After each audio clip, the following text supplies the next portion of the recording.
마가복음 10장.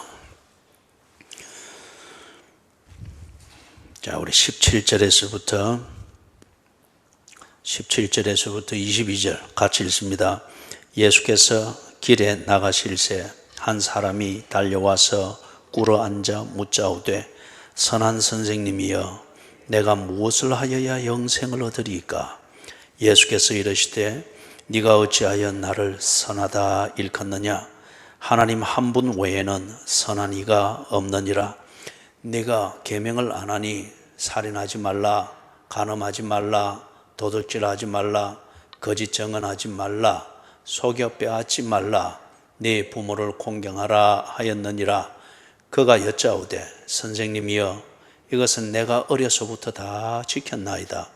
예수께서 그를 보시고 사랑하사 이르시되 네게 아직도 한 가지 부족한 것이 있으니 가서 네게 있는 것을 다 팔아 가난한 자들에게 주라. 그리하면 하늘에서 보화가 네게 있으리라. 그리고 와서 나를 따르라 하시니 그 사람은 재물이 많은 고로 이 말씀으로 인하여 슬픈 기색을 띠고 근심하며 가니라. 지난주 수요일 우리가 이 본문을, 방금 읽은 본문을 자세하게 강의를 했죠. 그래서 요지는 그겁니다. 이 부자 청년이 와서 예수님께 질문을 하는데 그 의도가 이런 겁니다. 예수님 당신은 선한 분이라고 내가 그렇게 믿습니다. 선한 분이기 때문에 당신은 선한 일에 대한 결과와 선한 일에 대한 보상과 선하지 못한 것에 대한 그 심판을 분명히 해줄 수 있는 분이라 믿습니다. 그런데 예수님, 지금 내가 볼 때 선한 것이, 선한 일에 대해서 공평하게 그렇게 보상이 되어지지 않는 이 일이 있어서 내가 지금 예수님께 그걸 좀 물으려고 합니다. 뭐냐? 내가 선하게 살았습니다. 모세의 율법대로 하나님이 모세를 통해서 주신 그 계명대로 내가 다 지키면서 살았습니다. 내 부모를 공경하라는 여기서부터 해서 내 이웃의 집에 아내를 탐내지 말라는 여기까지 저는 그것에 대해서 완벽하게 지키면서 그렇게 살았습니다. 선하게 살았습니다. 그런데 선하게 살았으면은 당연히 영생을 얻어야 되는데 내가 생각할 때 지금 나는 영생을 못 얻은 것 같습니다. 그래서 이게 늘 내한테는 근심거리입니다. 선한 선생이요. 이게 공평합니까? 내가 선하게 살았는데 왜 선하게 하나님이 주신 명령대로 살면은 그러면은 영생을 주신다고 했는데 내가 하나님의 주신 명령 그 계명대로 선하게 살았는데 왜 내게는 영생이 없습니까? 이게 참 불공평하게 여겨집니다. 선한 선생이요, 이 일에 대해서 어떻게 생각합니까? 이게 이 부자 청년이 예수를 찾아온 이유이고 예수께 묻는 질문의 의도입니다. 그러면 이 부자 청년이 나름대로 예수께 질문할 때 자기 나름대로 볼 때 모순이 있는 거예요. 모세를 통해서 계명을 주시면서 영생을 얻기 위해서는 하나님의 백성이 되려면 이렇게 살아라 계명을 주셨는데 그래서 내가 그 계명대로 살았는데 그런데 결과적으로 내게는 영생이 없다는 겁니다. 본인이 생각할 때. 그렇다면 이게 지금 하나님이 실수하고 있는 것 아닙니까? 그죠? 그래서 지는 완벽하게 선하다. 모세 율법에 근거해서. 그렇기 때문에 반대로 하나님은 내게 영생을 주지 않았기 때문에 이거는 일이 뭔가 잘못됐다. 이게 지금 이 사람이 질문하는 그 요지입니다. 어떤 면에서 보면 아주 당돌하죠. 그죠? 아주 당돌합니다. 그리고 어떤 면에서 보면은 어느 정도로 당돌합니까? 하나님이 잘못되었다는 거죠. 아니면 모세의 율법, 하나님의 말씀이 잘못됐다는 거죠. 지키지도 못할 그런 말씀을 주셨나? 어떤 그런 의미와 같습니다. 자, 이것에 대해서 이제 예수님께서 그에게 대답을 하니까, 대답을 이래 해주니까 22절에서 그 사람은 재물이 많은 거로 이 말씀으로 인하여 슬픈 기색을 띠고 근심하며 가니라 그랬습니다. 왜 그랬죠? 그거는 21절에서 예수님이 대답해 준 그겁니다. 그걸 간단히 정리를 하면은 그렇습니다. 우리 지난주 수요일 날 자세히 했기 때문에 간단하게 정리를 하면 그거예요. 네게 아직 또 한 가지 부족한 것이 있다. 이 말이 무슨 말이에요? 네가 완벽하게 선을 행했다고 그렇게 주장하는데, 그런데 완벽하지 않다. 여기 지금 네게 한 가지 부족한 게 있다는 것은 100가지 중에 한 가지가 부족하다, 이 의미보다는 네가 아직 근본적으로 잘못됐다는 겁니다. 근본적으로. 그걸 지금 여기서는 한 가지 부족한 것이 있다니 그렇게 되어 있습니다. 예를 들면 지옥에도 아주 도덕적으로 거의 완벽하다 싶을 정도로 도덕적으로 산 사람들이 거기도 아주 많이 있습니다. 심지어는 지옥에 가면은 목사들도 많을 거예요. 그것들 목사들 중에는 아주 거의 교인들이 볼 때 흠잡기가 정말 어려울 정도로 그런 경건의 생활의 모습들을 가지고 있었던 분들도 분명히 있을 겁니다. 그렇지만은 그 사람들이 근본적으로 모자랐던 게 뭡니까? 하나님과의 관계가 없었다는 거잖아요. 그렇기 때문에 그들이 100가지 중에 한 가지를 잘못했기 때문에 지옥에 간 게 아니고, 100가지를 다 한다 할지라도 이 100가지를 지옥의 방에서 하는 이상 그건 결국 지옥인 거예요. 하나님과의 관계 안에 들어있지 않다고 하는 것.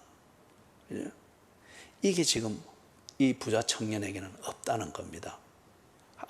한 가지 부족한 것이 있으니, 그러면서 그걸 예를 들어서 이야기를 하는 게 그겁니다. 네게 있는 것을 다 팔아 가난한 자들에게 주라. 이 부자 청년은 그런 구제를 많이 한 걸 두고서 자기는 선을 행했다고 했는데, 그런데 지금 예수님이 지적하는 것은 네가 선을 행한 것, 그렇게 가난한 자들에게 나누어 주고 했던 것, 그거는 하나님의 계명을 지키기 위해서 그런 것이 아니고, 너는 네 재산을 지키는 수단으로서 그런 도덕적 선을 행한 것이 않느냐. 이게 이제 아주 다르죠, 그죠? 아주 다르죠. 그 다음에 두 번째는 그리하면 하늘에서 보화가 네게 있으리라. 이것은 뭡니까?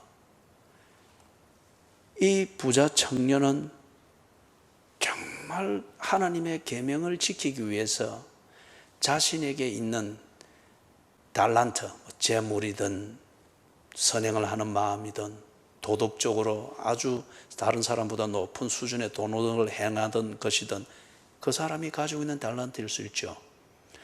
이 달란트를 사용을 하면서 지 인생을 사는 것은 하나님의 뜻을 순종을 하면서 하나님의 영광을 드러내고자 하는 하나님 자녀의 그 태도대로 산 것이 아니고, 그가 그런 선행을 베풀었던 건 뭡니까?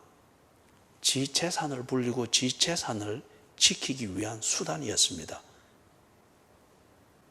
그 사람이 정말 하나님의 뜻을 순종하여 계명대로 남에게 없는 달란트, 선행, 구제를 하는 이 달란트를 다 이렇게 했다고 하면은 하늘에 보화가 쌓여졌어야죠. 그런데 이 사람은 지금 하늘에 보화가 쌓인 게 아무것도 없습니다. 그러면 그가 하늘에 보화가 쌓으리라 하는 그것으로서 구제하고 덕을 쌓고 하는 이것을 하나님의 자녀들이 했는데, 이 사람이 한 게 겉으로 볼 때는 다 똑같은 것 같은데 이 사람이 했던 의도는 뭐였습니까? 하나님과의 관계 중심으로 한 것이 아니고 지 재산을 보호하고 그것을 정식하는 수단으로서 인심을 쓴 거예요. 그렇기 때문에 하늘에 쌓아둔 게 아무것도 없습니다. 그렇기 때문에 이게 영생하고는 아주 상관이 없는 거죠. 그 다음에 거기서 예수님이 대답의 세 번째 수준의 내용에는 그리고 와서 나를 따르라. 지금 이 부자 청년이 예수님을 쫓아와가지고 길바닥에서 꿇어 앉아서 지금 예수님께 이 질문을 하는 거잖아요. 남들이 볼 때는 정말 예수를 따르는 것 같고 예수를 섬기는 것 같은데, 그런데 지금 예수님의 대답에서는 이 사람의 의중을 그대로 탁 드러내 버렸습니다. 이는 예수를 따르는 것이 아니고 무엇을 위해서 따라왔죠? 자기의 재산을 불리고 재산을 지키면서 동시에 내가 원하는 영생을 얻는 것. 종교적 이 해답을 듣기 위해서 예수를 급히 쫓아왔을 뿐입니다. 예수가 메시아이시고 예수를 믿는 자는 하나님의 자녀가 된다는 이 예수의 복음을 듣고 하나님의 자녀가 되는 길을 알고 하나님의 자녀가 되기 위해서 예수를 쫓아서 왔고 예수를 따르고자 지금 이 말을 하는 게 아니다 말이에요. 그렇기 때문에 이 사람이 예수께 질문할 때 나는 완벽합니다. 그리고 완벽하게 모세의 율법대로 선을 행했는데 그 율법을 주시면서 약속하신 영생이 왜 내게 없습니까? 이거는 하나님이 불공평하고 말씀이 불완전한 것 아닙니까? 이에 대해서 예수님이 꽉 전곡을 찔른 겁니다. 자기 의에 빠진 위선자야, 네 재산을 지키는 수단으로서 인심을 쓰는 그 도덕을 행하는 그 어떤 높은 수준의 도덕적 그걸 가지고 올바르다고 그렇게 해서 네가 원하는 것을 이루고자 그렇게 하는 자야, 네 중심에는 하나님이 없지 않느냐? 정작 네 중심에는 하나님이 없고 네 재산을 지키는 것, 이걸 위해서라면 너는 하나님과의 관계를 철저히 버릴 수 있는 사람인데 왜 하나님께서 네게 영생을 줘야 되느냐? 하나님과 관계가 없는데 왜 영원하신 하나님과 관계 속에 사는 영생을 네게 줘야 되느냐? 그 대답입니다. 그걸 이제 우리가 지난 수요일까지 했어요. 그러면서 이제 23절 여기서 제자들이 예수님의 이 대화를 더 들으면서 이 제자들이 아주 지금 혼돈에 빠지고 어떤 경우는 상처를 받았습니다. 그게 뭔지 이제 오늘 저녁에 좀 살펴봅니다. 23절에서부터 31절 같이 읽습니다. 예수께서 둘러보시고 제자들에게 이르시되 재물이 있는 자는 하나님의 나라에 들어가기가 심히 어렵도다 하시니 제자들이 그 말씀에 놀라는지라. 예수께서 다시 대답하여 이르시되 얘들아, 하나님의 나라에 들어가기가 얼마나 어려운지 낙타가 바늘귀로 나가는 것이 부자가 하나님의 나라에 들어가는 것보다 쉬우니라 하시니 제자들이 매우 놀라 서로 말하되 그런즉 누가 구원을 얻을 수 있는가 하니 예수께서 그들을 보시며 이르시되 사람으로는 할 수 없으되 하나님으로는 그렇지 아니하니 하나님으로서는 다 하실 수 있느니라. 베드로가 여짜와 이르되 보소서 우리가 모든 것을 버리고 주를 따랐나이다. 예수께서 이르시되 내가 진실로 너희에게 이르노니 나와 복음을 위하여 집이나 형제나 자매나 어머니나 아버지나 자식이나 전토를 벌인 자는 현세에 있어 집과 형제와 자매와 어머니와 자식과 전토를 100배나 받되 박해를 겸하여 받고 내세에 영생을 받지 못할 자가 없느니라. 그러나 먼저 된 자로서 나중되고 나중된 자로서 먼저 될 자가 많으니라. 아멘. 오늘 이 본문을 좀 시간이 되는 데까지 끝까지 그렇게 강의를 하고 내가 정한 그 시간이 되면은 이 끝까지 다 못 하더라도 중간에 맞춰서 다음 주 수요일 날 또 한 번 더 하도록 그렇게 하겠습니다. 제가 이제 자꾸 이거 수요일 시간이 좀 길어지니까 여러분들의 저를 보는 그 인상이 굉장히 갈수록 험악해져요. 그리고 이쪽으로 들어오다가도 내가 들어오는 거 보면 저쪽 뒷문으로 휘딱 도망을 가버리고 이런 아주 불행한 사태가 만들어지기 때문에 내가 좀 시간을 조금 절제를 해야 되겠다. 그렇게 싶습니다. 이 말에 여러분들이 굉장히 소위 말해서 은혜를 받았죠, 그죠? 그죠? 예, 예, 예, 그래. 딱 눈빛에서 나옵니다. 그런데 이런 거는 이제 만들어진 은혜입니다. 23절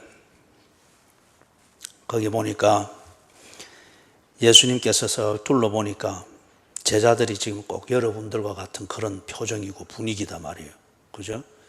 딱 이 설교 시작하면서 마가복음 10장에서부터 합니다.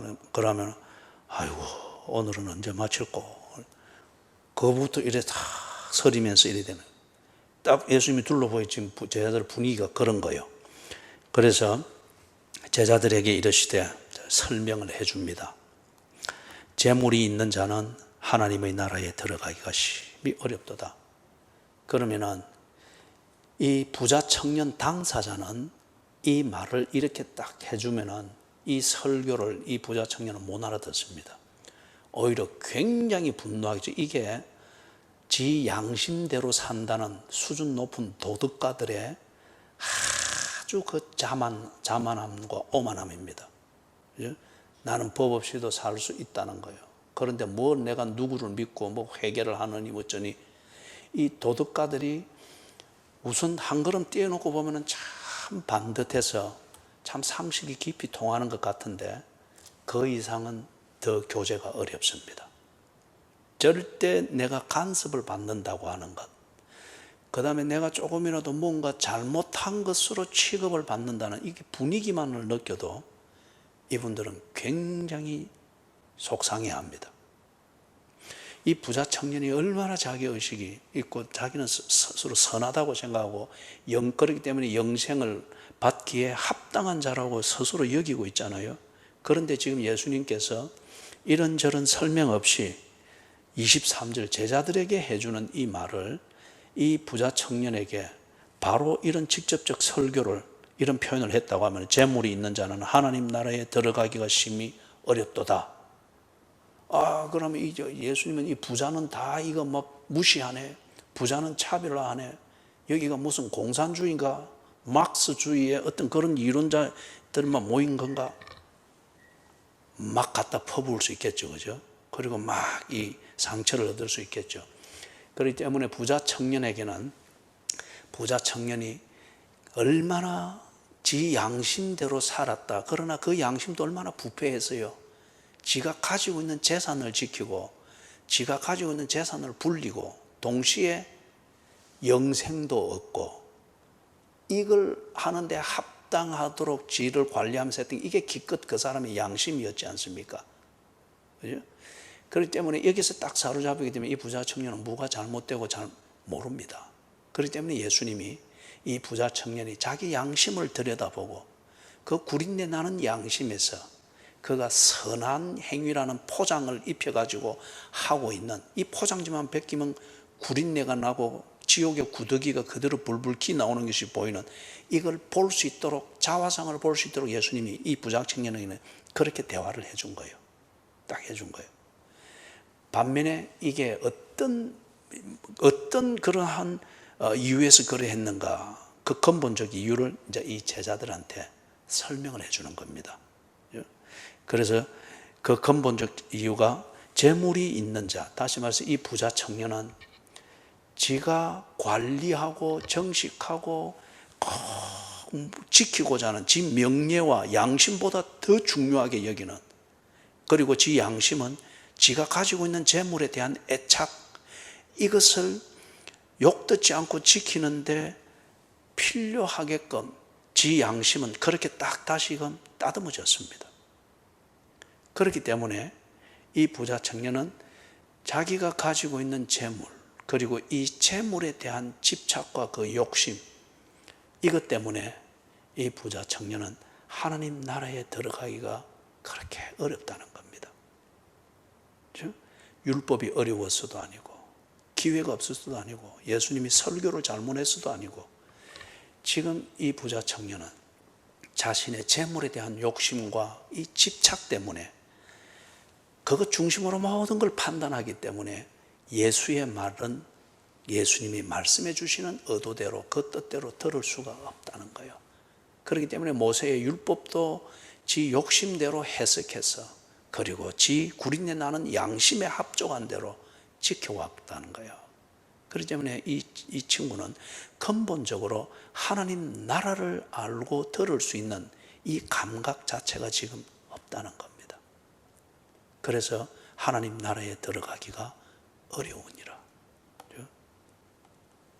성경은 우리에게 부자 되는 것을 금하지 않습니다. 부자 되는 것을 금하지 않습니다.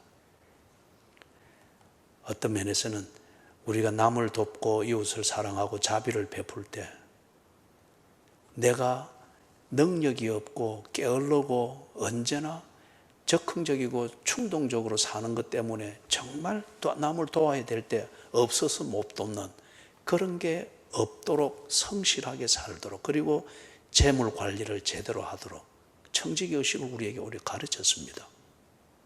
그죠? 부자 되는 것 자체를 성경이 우리에게 금하지 않았어요. 그러나 바울이 디모데에게도 말할 때 그랬던 것처럼 돈을 사랑함이 일만하게 뿌리라고 했죠. 우리가 집착하기 쉽고 욕심에 딱 매이기 쉬운 것 중에 하나가 재물에 대한 겁니다. 그리고 성욕입니다. 이 두 가지는 얼마나 강렬하게 우리의 욕심을 일으키고 이 욕심을 가지고서 오도하는지 몰라요. 욕심이 적당하게 일어나서 관리가 되면은 이거는 삶의 생동감을 주고 때로는 내가 죽었어도 벌떡 일어나게 만들 정도로 의욕적이고 용기 있는 사람이 되도록 만듭니다. 그런데 이걸 관리하기가 참 어려운 거예요. 그래서 이게 선을 넘어버리면은 내 손에 벗어나 버린 욕심이 되어지니까 이리 되면은 하나님도 들리지 않고 하나님 나라에 들어가기가 얼마나 어려운지 모르는 이런 대상이 되어버리는 거예요. 그죠? 여러분들도 재물을 여러분들이 뜻을 세운 대로 쓸 수 있는 그런 재물을 모으고 관리할 수 있기를 바랍니다. 그렇지만은 여러분이 재물에 대한 집착과 욕심 때문에 하나님 나라에 들어가기가 어려운 지경이 되지 않기를 바라요. 그건 재난입니다.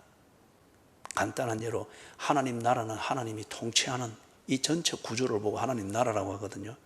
예를 들어서 여러분이 시간 관리에 있어서 수요일 예배를 지키기 위해서 다 하루 일과 시간을 관리하는 것, 하나님 나라에 들어가 있다는 겁니다. 하나님의 통치를 받는다는 거예요. 그런데 재물에 대한 집착과 관리 어떤 이런 것들, 그것에 집착해서 이것 자체를 귀찮게 여기고 수요일날 예배 드리러 가는 이 시간 자체가 부담스럽고 이 감각을 잃어버리기 위해서 뭘 한다. 그러면 여러분이 이미 이 부자 청년과 같은 재물관에 넘어간 겁니다. 그렇죠? 그럴 때는 차라리 그 재물을 버려버리십시오. 우리가 어디 가난하게 안 살아봤습니까? 조금 불편했을 뿐이지 다 사는 거잖아요. 그죠? 그런데 가난하여서 남의 것을 도둑질하지 않게 하시고 부하여서 하나님을 모른다 하는 자만에 빠지지 않게 해주십시오. 이게 자문이 우리에게 가르치는 그거였잖아요. 그죠? 하나님 나라에 들어가 있는 것. 하루 종일 하나님의 통치와 관리 속에서 내 일상이 만들어지고 생활의 우선순위를 다 만들어가면서 이래 할 수 있는 그러한 재물, 가난인지 부요함인지 그거는 뒤에 갖다 붙이는 얘기고, 그죠? 이 사람이 지금 그게 안 되고 있는 거예요. 그렇기 때문에 지금 하나님 나라에 들어가기가 어렵다는 겁니다. 자, 이렇게 하니까 24절에 제자들이 그 말씀에 놀랐습니다. 아이고, 그러면 우리도 그럼 금욕주의로 살아란 말입니까? 무소유로 해야 됩니까? 이런 식이겠죠. 의아해하니까 24절에 예수님께서 다시 대답하여 이르시되, 얘들아, 제자들입니다. 하나님의 나라에 들어가기가 얼마나 어려운지, 낙타가 바늘귀로 나가는 것이 부자가 하나님의 나라에 들어가는 것보다 쉬우니라. 비유를 들어서 이 제자들에게 예수님께서 하시는 말씀의 의도를 깨닫게 하고자 하십니다. 하나님 나라에 들어가는 것이 얼마나 어려운지. 지금 이거는 우리가 지금 이 부자 청년의 경우에서 보는 것처럼 자기 자신이 가지고 있는 어떤 집착하는 그것에 딱 몰입이 될 때는 그거는 자기 자신의 종교가 됩니다. 여러분, 종교는 따지고 자시고 할 게 없습니다. 무조건 내가 그렇게 옳다라고 믿고 의지하는 그게 종교입니다. 그렇기 때문에 없는 신을 있다라고 믿으면서 그렇게 믿는 종교는 그야말로 불행한 거죠. 내가 믿으면서 지옥에 가는 거예요. 그런데 내가 그것을 믿는데 정말 내 믿음에 실제가 있고 그 믿음을 책임져 주는 그 신이 있고 진리가 있다면 그거는 정말 복음이죠. 그죠? 그렇기 때문에 이 기독교의 진리를 믿어 아는 자들은 목숨을 걸고 전하는 거예요. 목숨을 걸고 전하는 거예요. 그렇기 때문에 여러분, 하나님 나라에 들어가기가 얼마나 어려운지, 이걸 종교로 안다든지 아니면은 하나님 나라 이것을 아주 우스꽝스럽게 여기도록 만드는 자기 자신의 어떤 종교가 있든지, 이 부자 청년처럼 집착하는 그 무엇이 있다면 이런 사람에게는 정말 하나님 나라는 우스꽝스러운 얘기입니다.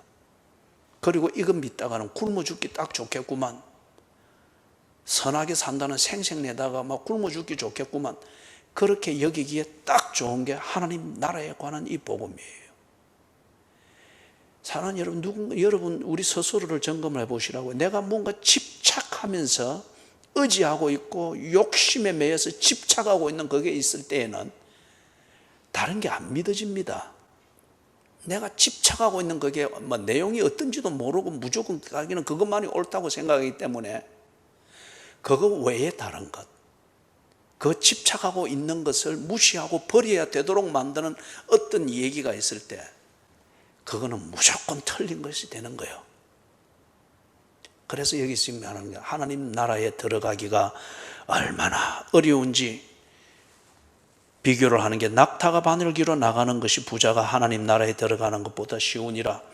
여기 낙타와 바늘귀 이 비유는 마태복음 19장에도 나오고 누가복음에도 나옵니다. 거기는 보면 마태복음과 누가복음에 나오는 이 비유에는 낙타가 바늘귀로 들어가는 것이 들어간다고 그렇게 되어 있어요. 그런데 여기서는 뭐로 되어 있습니까? 나가는 것으로 되어 있죠. 그러면 이거는 바늘귀라고 하는 것은 여러분들이 옷 기울 때, 그죠? 이렇게 여러분 그 바느질 할 때 홀치기 하는 거 알아요? 이상하네. 홀치기 하는 거 알아요? 하는 게 남자 한 분만 딱 대다가 홀치기를 해서 기워야 되는 게 있단 말이에요. 이것도 또 교인들한테 가르쳐야 되는 게, 이 목회가 얼마나 복잡한지 몰라요, 이게. 오늘 그것까지 내가 강의할 시간 안 되니까 다음에 저한테 이래 돼지국밥집에서 만납시다 하면은 내가 그런 줄 알고 바늘하고 실 들고 가서 내가 이래 보여줄 테니까. 그죠? 근데 여기서 지금 바늘귀라 말하는 것은 이 바느질 할 때 말하는 이 바늘, 거기에 실 꼽아 넣는 거 있잖아요. 그죠? 그 구멍의 양쪽에 있는 거 보고 이제 귀라고 한단 말이에요. 바늘귀. 근데 이 바늘을 말하는 게 아니에요. 예루살렘 성을 들어간다면, 옛날에 우리나라도 조선시대 때는 딱 일몰이 될 때는 성문을 닫잖아요. 그죠?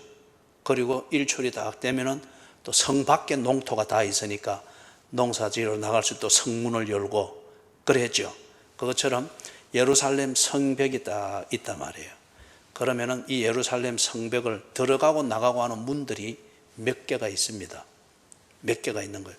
그런데 그런 중에 그런 중심 그 문들 중에 거기에 사이문으로 딱 들어갈 수 있는 특별한 문이 있어요. 자그마한 문이 있단 말이에요. 그죠? 그 자그마한 문, 그 문 중에 하나를 특별히 뭐로 부르는가 하면 바늘귀라고 불렀습니다. 너무 작은 거예요. 특별히 이제 그 문으로 들어갈 때는 예를 들면 장사꾼들이 나귀에다가 또는 당나귀에다가 짐을 싣고 들어가잖아요. 그죠?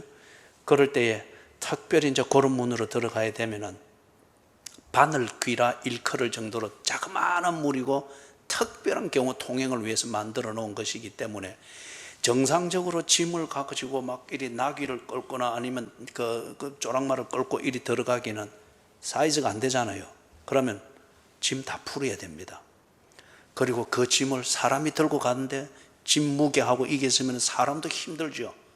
끌키고 엉망이 될 수 있겠죠. 그 다음에 짐을 다 풀은 나귀가 들어간다. 그럴 때에 나귀가 키대로 못 들어갑니다. 나귀는 이렇게 반 구부려서 들어가고 이런 동물이 아니잖아요. 그죠? 그렇기 때문에 거기에 맞추어서 들어가야 되니까 지 자세도 아닌 그것을 만들어 가면서 들어가는 데다가 지 몸뚱아리 끌켜가면서 아주 힘들고 삐집고 들어가겠죠. 그죠? 그렇게 힘들지만은 바늘귀로 일컬어지는 그 작은 문에 지 사이즈에는 안 맞지만은 아주 고생은 되지만은 나귀는 지나갑니다. 짐 다 풀고 지 자세를 낮추고 문 사이즈에 맞도록 지를 꾸겨 하면서 하면 들어갑니다. 다 끌키고 이래도 들어갑니다. 그런데 부자가 지금 이 부자 청년을 비유해서 아까 제가 이야기했잖아요. 사람이 자기의 욕심을 뭉게구름처럼 피워 올리면서 그리고 어느 때부턴가 그 뭉게구름 같은 이 욕심에 탁 집착이 되도록 만들어서 그 다음에 집착되고 나면 사라져 버리는 게 뭉게구름인데 이 뭉게구름이 이 사람의 삶을 끌어갑니다. 그죠? 그게 집착입니다. 끌어가는 그 뭉게구름, 그 강력한 그 뭉게구름 같은 이 강력한 욕구, 그거는 주로 재물에 대한 것, 그리고 성욕에 대한 것. 그죠? 크게 모아서 우리 그 두 가지입니다. 그런데 이제 이 부자 청년처럼 재물에 대하여서 집착이 되어버린 그런 종류의 부자가 있다. 그러면 이 사람이 믿는 것은 재물입니다. 아니, 재물보다도 재물에 대한 자신의 욕심을 믿습니다. 재물에 대한 자신의 염려를 믿습니다. 이게 이 부자의 종교입니다. 지가 믿고 행동하는 게 종교잖아요. 그죠? 그게 종교입니다. 그런데 나귀는 바늘귀로 일컬어지는 그 좁은 문을 들어갈 때 그 길을 들어가기 위해서 짐을 내려놓습니다. 그리고 지 몸뚱이도 또 지 자세도 아닌 걸 구부려 가면서 나귀는 그렇게 할 수 있어요. 심히 힘들지만. 그런데 부자는 그걸 못 내려놓습니다. 재산에 대한 욕구를 못 내려놓습니다.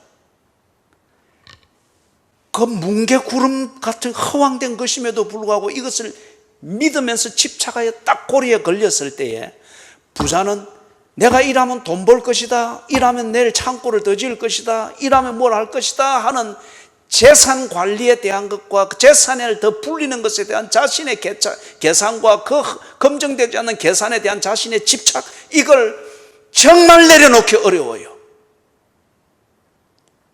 지옥으로 들어가면서도 이게 있으면 살 것이라 생각하면서 지옥까지 들어갑니다.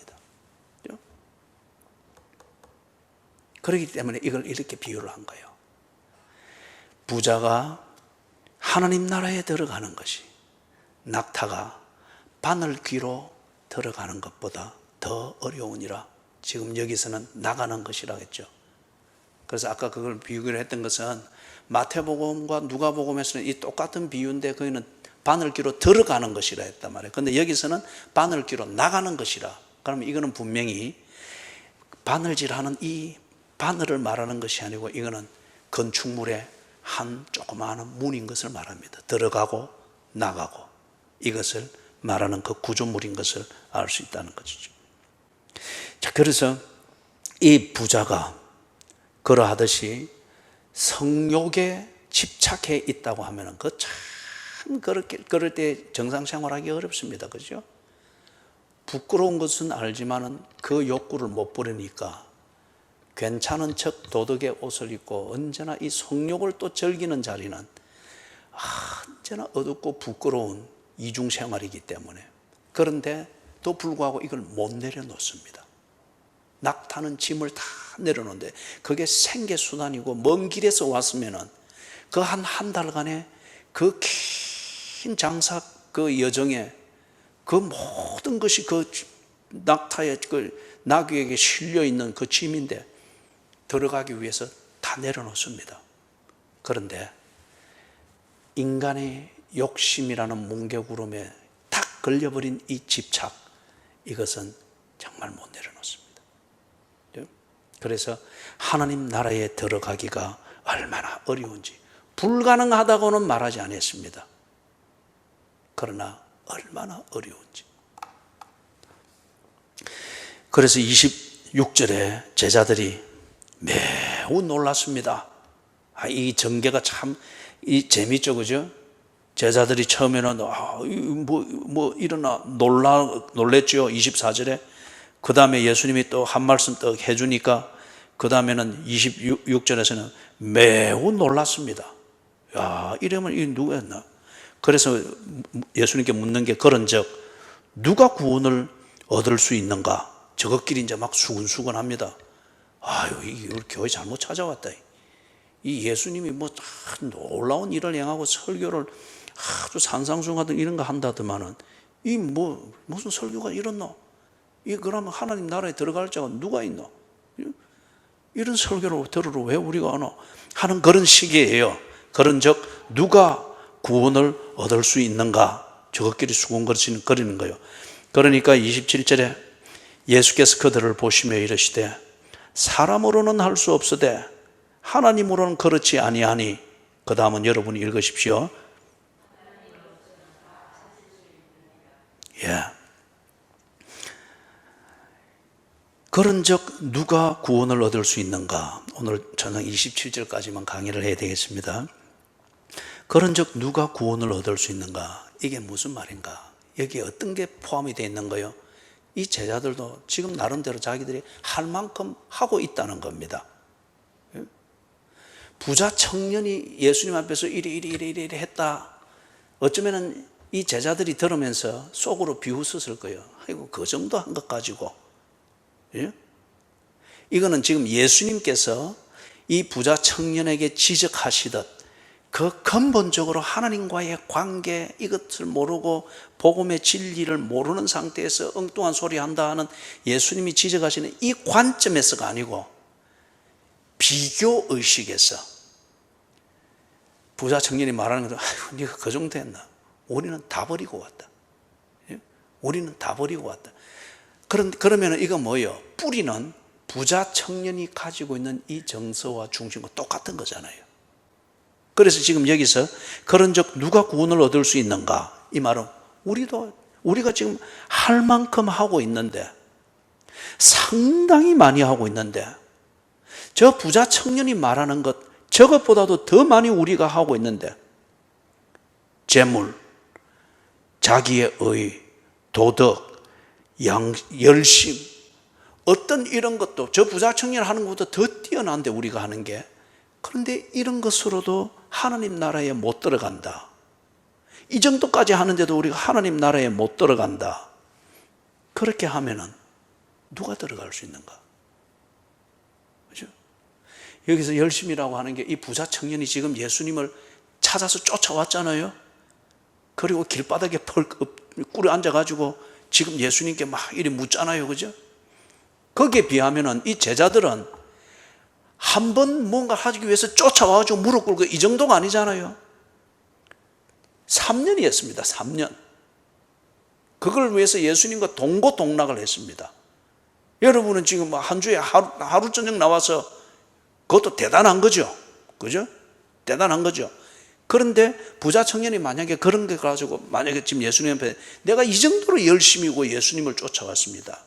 옆에서 듣고 있던 제자들은 웃기지 마. 우리는 3년이야.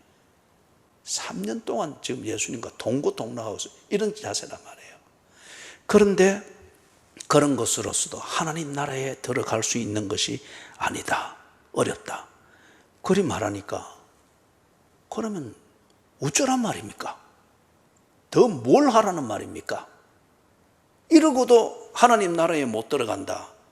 하나님의 백성이 못 된다. 그러면 뭘 어쩌란 말입니까? 더 어떻게 하라는 말입니까? 그 말이에요.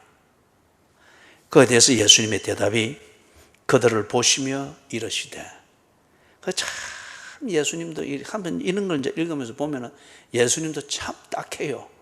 그죠? 이래도 못 알아듣고 저래도 못 알아듣고 속은 엄청나게 썩이지.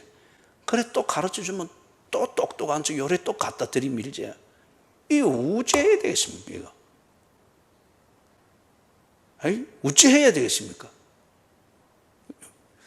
그래도 이제 설교는 해야 되잖아요. 그죠? 그러니 예수님이 이제 또 설명을 해주는 거예요. 그들을 보시며 이르시되 사람으로서는 할 수 없다. 아까 바늘 귀 예수님의 비유에서도 우리가 조금 짚어봤지만은 나귀도 지 짐을 다 내려놓고 지 무릎을 꿇어가면서 몸 끓여가면서 들어가는데 사람은 지 욕심을 못 내려놓잖아요. 그래요? 예수 그리스도의 복음을 통해서 하나님 나라에 들어가는 그 정상적인 문을 탁 열어서 보여줘도 그 큰 문에도 못 들어갈 정도로 지 욕심이라는 짐을 끝까지 메고 있으니까, 그리고 내 잘났다, 나는 완전하다, 내같이 도덕적으로 사는 사람 좀 나와보라 그래. 문개고 그런보다 더 큰 그러나 부패한 양심을 퍽 띄우고 욕심의 짐을 지고 있으니까 그 넓은 복음의 문도 못 들어가는 거예요. 사람으로는 할 수가 없습니다. 그죠? 그런데 하나님으로는 그렇지 아니하니 그 뒤에 하나님으로서는 다 하실 수 있느니라. 복음입니다. 무슨 말이에요? 하나님이 주시는 이 복음을 듣고 그리고 이 복음을 받아들일 때 그 자체가 하나님의 은혜의 시작이잖아요. 그리고 하나님과의 관계 속으로 들어가는 거잖아요. 그럴 때에 하나님과의 관계 속으로 들어간다, 이 말은 곧 하나님의 은혜를 이제는 쫙 먹고 사는 그게 되는 거죠. 그럴 때에 인간이 자신의 죄짐을 내려놓는다 합니다. 욕심을 내려놓는다 합니다. 그 뭉게구름, 그것이 허황되고 사라지는 것임을 그때야 비로소 알게 되어지고, 뭉게구름과 같은 욕심에 걸어놓은 내 닻을 풀고 다 내려놓는다 합니다. 하나님의 은혜가 딱 임하면은 사람이 자기의 것을 다 벗어놓고, 그리고 양심 해샀는데 이 구린내 나는 것을 드디어 냄새를 맡기 시작하면서 구린내 나는 양심을 벗어버린다 합니다. 다 벗고 나니까 복음이 들리는 거죠. 복음의 문이 보이는 거죠. 그리고 복음의 문이 너무도 넓고 나 같은 죄인 살리기에 넉넉한 그 큰 문인 거예요.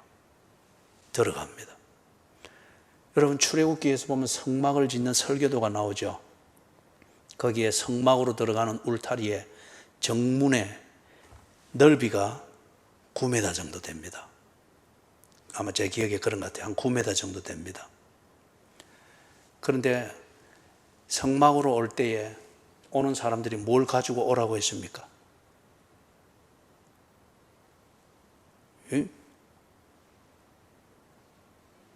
성막으로 올 때, 나올 때 뭘 가지고 오라 했습니까? 재물을 가지고 오라 했죠. 재물을 가지고 오라 했는데 말입니다. 큰 죄를 짓고 중한 죄를 지은 사람은 재물이 더 엄중하겠죠. 그죠? 그때는 그 재물로서 내 죄가 얼마나 중한지, 그리고 내 죄를 용서하는 하나님의 은혜가 얼마나 큰지를 그렇게 보게 하는 그게 법이었단 말이에요. 그래서 재물을 거는데, 그런데 어떤 사람은 죄를 어떻게 지었는지 소를 끌고 와야 되는 거예요. 그죠? 소를 끌고 오는데 이 들어가는 정문이 한 3m쯤 되면 이 제대로 들어가겠어요? 들어가면서 막 소가 한번 날때 버리면 이거 어찌 되겠습니까? 정문이 한 9m쯤 되니까 온갖 죄인이 주의 법을 순종하기 위해서 들어가고 나가고 할 수 있는 거예요. 소를 끌고 들어가야 될 정도로 중한 죄인도 들어갈 수 있는 문이고, 비둘기 하나를 들고 가야 될 죄인도 그렇게 들어갈 수 있는 문이고, 그것을 쫙 하나님의 구원의 은혜, 이 복음의 문을 알도록 하는 계시적 의미로서 그 설계도의 정문은 어떤 죄인이 자기의 죄값을 지고 어떤 죄인이라도 들어올 수 있도록 다 9m 정도로 그렇게 만드는 거예요. 그것처럼 여기서 사람으로는 할 수 없습니다. 사람이 자기의 욕심에 매여 있고 그 욕심으로서 집착하는 이 집착의 닻을 허황되지만은 자기가 집착할 때는 그게 전부고 정말 믿을 만한 것으로 여겨지는 거예요. 그 뭉게구름 같은 욕심에 거기에 집착이란 닻을 탁 걸어 놓을 때는 복음의 문도 그의 눈에는 불가능으로 보입니다. 어리석게 보인 거예요. 못 들어가는 것으로 보이고, 그리 들어간다는 자체가 망하는 거고 어리석게 보이는 거죠. 사람으로는 할 수 없습니다. 왜냐? 욕심에 매여 있고 자기 집착이라는 이게 만든 자기 종교에 그게 닻을 내리고 있기 때문에. 그런데 하나님으로서는 그렇지 아니하니 하나님으로서는 모든 것을 다 하실 수 있느니라. 하나님의 은혜, 예수 그리스도를 통해서 우리에게 들려지고 보여지고 경험되어지고 믿어지게 된 예수 그리스도의 그 복음을 통해서 딱 눈이 열리게 되니까 집착의 닷도 걷어내고 욕심의 뭉게구름도 보니까 뭐 없어지는 것 대판에 딱 드러나는 거고, 그리고 탁 밝은 눈이 되고 맑은 영혼이 되니까 마음이 청결한 자는 복이 있나니 저희가 뭐라고요? 하나님이 보이는 거예요. 그 복음의 문으로 들어가는 겁니다. 욕심도 내려놓고 집착의 닷도 걷고, 그러니 그 복음의 문이 그리 찬란하게 보이는 거예요. 뭉게구름 정도가 아니고 찬란하게 보이고, 야, 나 같은 죄인을 얼마든지 나 같은 죄인이 들어올 수 있도록 하나님께서 이 문을 준비하셨구나. 하나님으로서는 할 수 있느니라. 그래서 갈라디아서 5장 22절 23절에 보면은 성령의 열매는 이와 같으니 하면서 9가지가 나오죠. 사랑, 희락, 화평, 온유, 자비, 양선, 겸손, 충성, 오래 참음 쭉 나오죠. 그죠? 사람으로서는 그리 못합니다. 법 없이도 산다고 하는 허풍성 같은 그 양심 운운하면서 반듯한 척하는 그 정말 오만하고 정말 양파 껍질 벗겼다 한꺼풀 벗겼나 아무것도 아니에요. 그죠? 사람으로서 자비, 양선, 충성자, 온유, 겸손 이거 안 됩니다. 그죠? 그런 껍데기를 빌려서 가장할 뿐이죠. 하나님은 그렇지 아니하니 하나님으로서는 사람을 성령의 열매를 맺는 사람으로 만들어 놓느니라. 이게 구원이죠. 구원의 열매. 그죠? 오늘 여기까지만 합시다. 여기까지만. 여러분이 이제 요 순간을 넘어가면은 이제 인상이 어그러지고 막 그죠? 여기까지.